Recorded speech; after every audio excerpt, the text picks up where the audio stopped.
Bora falar de macroeconomia, trazendo os indicadores atualizados para vocês compreenderem justamente o contexto macroeconômico, para que você não seja pego de surpresa pelas artimanhas do mercado. E ó, digo mais, hein? Vem artimanha pesada por aí. Só que quem assiste os vídeos até o final e deixa o like aqui, não é pego de surpresa. Pelo contrário, consegue justamente se beneficiar desses movimentos. Então, bora comigo aí até o final, seu capitalista. Mas antes, ó, Dia dos Pais tá chegando. E eu tenho um convite para fazer para você, cara. O seu paizão vai gostar dessa, hein? Frete grátis em toda a loja para qualquer compra por tempo limitado para você presentear o seu paizão. Não perde tempo para chegar até o Dia dos Pais, hein? Tô falando da Insider, pessoal. Essas tech t-shirts aqui, ó, são as camisetas tecnológicas da Insider. Por que que é uma camiseta tecnológica, Gabriel? Porque o tecido dela tem muita tecnologia. São peças já preparadas para o futuro. Peças, por exemplo, você aí que tem preguiça de passar roupa. A Tech T-shirt da Insider desamassa com o próprio calor do corpo. Então seu paizão lá, ou você vai para uma reunião, vai para academia e tal, colocou o cinto, amassou, geralmente amassa a roupa de algodão lá. Com a Insider não tem essa. Com o próprio calor do corpo, a peça vai sempre estar lisinha, bonitinha. Sem falar que também elas não desbotam. Então o preto é preto por muito mais tempo. Não vai ficando acinzentado na quinta lavagem igual as camisetas de algodão. Não tem essa com a Insider. Tem controle de temperatura, conforto térmico, muito bacana. Um kitzão pro seu paizão aí ficar estiloso é a Tech T-shirt, que eu tô falando pra vocês. Tem a long sleeve, que é a manga longa também. Tem a manga curta, tem gola V, tem gola redonda aqui no site. E a Hybrid Jogger, que é a calça da Insider, que é uma novidade. E seu paizão vai ficar estiloso, calça da Insider, com toda a tecnologia. Anti-odor também, tem a tecnologia do tecido anti-odor, certo? Seu pai vai ficar cheiroso o tempo todo, isso é muito importante. Sua mãe também vai gostar disso, né? Você vai gostar também, todo mundo vai gostar. Então, são peças de altíssima qualidade, pessoal, e muita tecnologia, tá? Vou deixar o link aqui na descrição para você entrar no site da Insider. Tem o cupom PELISSADO12 para você ganhar 12% de desconto em toda a loja.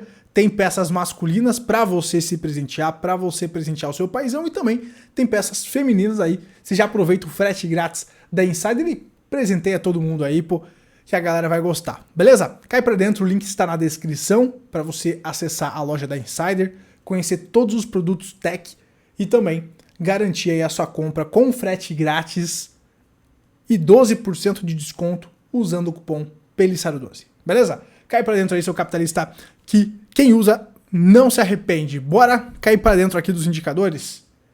Bora cair pra dentro dos indicadores aqui, porque nós vamos falar agora da a macroeconomia, essa delícia.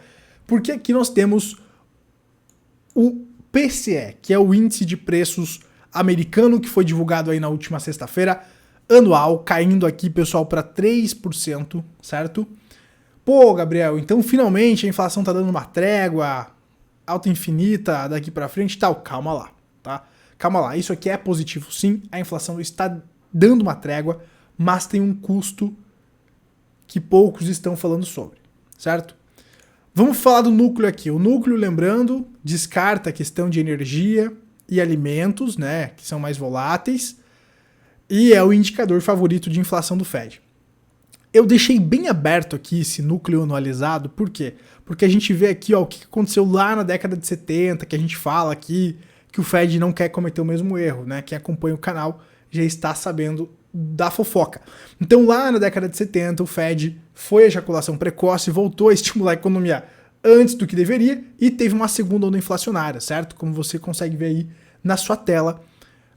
Então, o que o Fed, nesse momento, não quer fazer é repetir esse movimento, certo?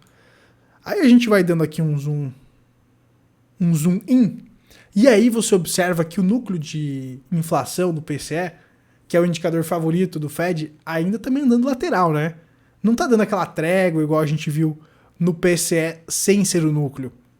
Então é isso aqui, pessoal, que pode complicar a história, né? Porque a inflação continua o dobro da meta ainda quando a gente fala de núcleo de inflação, que é o que o Fed observa mais de perto, certo? Então você observa que essa inflação, esse núcleo da inflação, ele está aqui meio lateral, ele está pegajoso. E por isso que o aperto quantitativo, né, o aperto da política monetária deve persistir por ainda alguns meses, pessoal. E as consequências já estão aí para quem quer ver, certo? Já estão pegando aí, por exemplo, o setor de manufatura.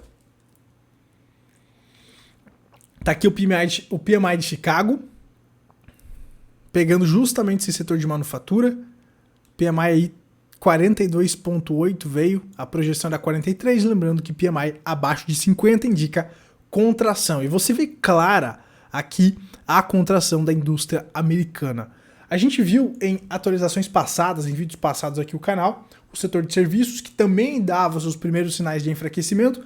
Vamos ver aí quando sair os indicadores atualizados como estará o setor de serviços. É importante que o setor de serviços arrefeça, isso vai enfraquecer o mercado de trabalho e é quando o mercado de trabalho começar a enfraquecer que eu acredito que o bicho vai pegar e grandes oportunidades podem surgir, certo? Então ainda acredito que tem muita água para rolar, certo, pessoal? Principalmente quando a gente olha, por exemplo, para indicadores que têm uma grande assertividade histórica, como por exemplo a questão aqui dos bonds, certo? Dos títulos. Você já viu aí que as taxas de juros estão invertidas. Só por curiosidade, é quando essa taxa desinverte, né, que você tem justamente grandes problemas, grandes correções olhando historicamente. Essas curvas ainda estão se desinvertendo, né? Então ainda tem um período para dar, sabe, exatamente o que você pensou, para dar M, né? O que seria grandes oportunidades. Então, assim, eu não vejo ainda que o risco passou, que essa euforia que a gente está vivendo agora é justificada, certo? E quando a gente olha para esse indicador aí que está na sua tela, a gente tem uma dimensão do que realmente está acontecendo e quando a gente olha para o passado, né, o que aconteceu. Então, os títulos corporativos agora rendem apenas 0,12% acima da taxa do Fed Funds, da taxa básica de juros, certo? Que ainda está sendo elevada. Você que já acompanhou o canal, você que é meu aluno do Clube dos Capitalistas 2.0 já entendeu também que geralmente as tretas acontecem quando a taxa cai. Isso é história, é só você olhar o passado, né? Então esquece essa história de falácia, essa história de pivô do Fed que é auto-infinita. Isso é uma falácia, é a falácia do pivô do Fed. Então você tem que entender a ação e reação para não ser pego de surpresa, para não servir de liquidez para as baleias, né? E agora nós estamos vendo aqui justamente esses títulos corporativos rendendo apenas 0,12% acima da taxa básica de juros que ainda está se elevando, né? O nível mais baixo, então, desde 2007, anterior à crise financeira global. Perceba que quando esse spread é muito baixo, antecipa uma porrada. Tá vendo aí na sua tela? Ó, tem aqui o fundo, certo? Desse indicador aqui que o Tavi trouxe.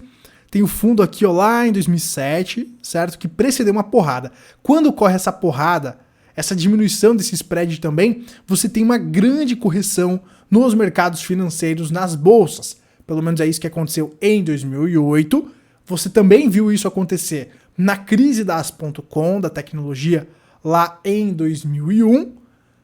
Aqui a taxa, os bonds, né, corporativos disparam e aí você tem uma queda da bolsa. 2008, o bonde dispara, queda na bolsa, e agora a gente viu isso acontecer ali em 2020, né, com a Pand, onde os bonds dispararam e a bolsa deu uma correção, mas teve muito estímulo que fez a bolsa rapidamente subir para patamares históricos, com tanto dinheiro que foi impresso ali, papelzinho colorido estatal, e agora nós estamos vendo justamente esse movimento dos bonds aqui tendo uma grande queda, os spreads se espremendo, e aí em algum momento, esperado, né, que essa descompressão aconteça, que esses bonds voltem a disparar, e o que a gente vê na história é que quando isso acontece, ocorre uma grande correção, né?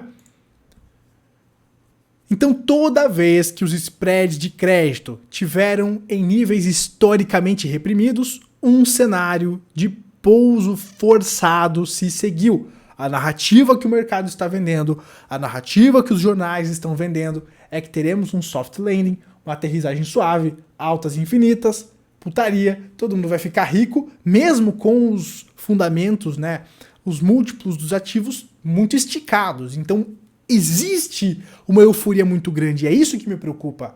Existe uma ganância muito grande, é isso que me preocupa. Então aqui o que nós estamos trazendo para vocês são dados históricos.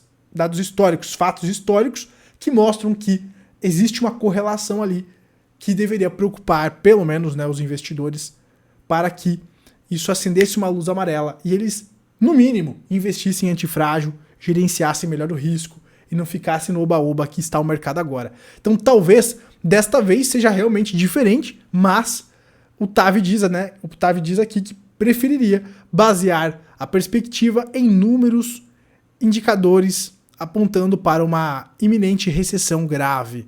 O profundo problema das inversões da curva de rendimento é mais um exemplo. Recentemente, mais de 90% da curva do Tesouro foi invertida. Uma medida que previu com precisão cada grande contração econômica nos últimos 50 anos, pessoal. Exatamente. Tem uma taxa de assertividade muito grande, mas a narrativa do momento é a inteligência artificial. A gente já fez vídeo aqui no canal falando que apenas 7 empresas estão puxando o índice para cima.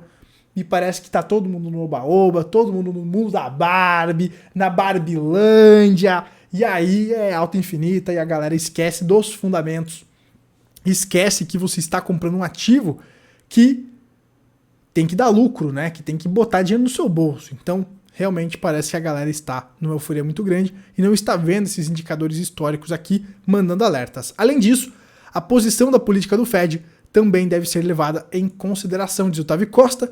Como aprendemos repetidamente ao longo da história, as políticas monetárias restritivas têm efeitos com atraso e ainda não testemunhamos uma significativa contração de crédito que poderia levar a mais problemas econômicos.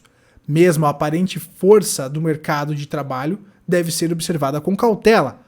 As historicamente baixas taxas de emprego têm sido um dos indicadores contrários mais confiáveis da história, ou esse macro indicador estão prestes a serem comprovadamente errados, né? Eles vão perder a validade, né? Será que dessa vez então vai ser diferente?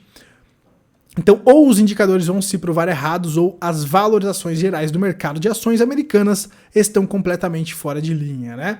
Então tá aí a boquinha do jacaré, que em algum momento pode ser fechada, e aí o negócio vai ficar bem interessante para quem está se preparando para esse movimento.